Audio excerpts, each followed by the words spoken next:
around Long Beach, and So you just mentioned something about cracker boxes. Explain. Square stucco apartment buildings that are ugly, and they're right next to 5-story, 4-story. They're next to residential homes. Yes, and I've always asked, because I've only lived here for 10 years, and they say, what's the explanation? And they say, well, the city council was in bed with the developers. That's what happened. Okay, so it's all about you're giving me money for a donation or lots of donations, and so I'll give you to build up whatever you want. And the planning commission employees are all going to get a raise out of it. Oh, that's true too. A bunch of buildings get thrown up, a bunch of fees come up, a bunch of revenue comes up. Well, actually, I'm going to step in here.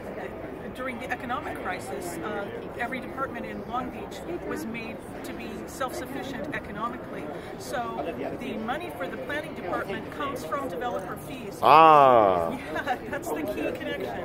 And so they did, my understanding is that some employees did get 50% raises last year. Whoa. So they get a raise, and you get neighbors. So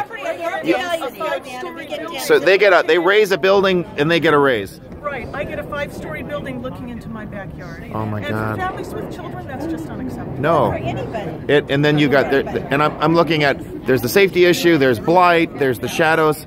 You know, in Torrance there was a big fight. You know, when they were going to build a gymnasium on the hillside, and everybody showed up at the school board meeting and said, we don't want the shadow on our property because it will lower the values.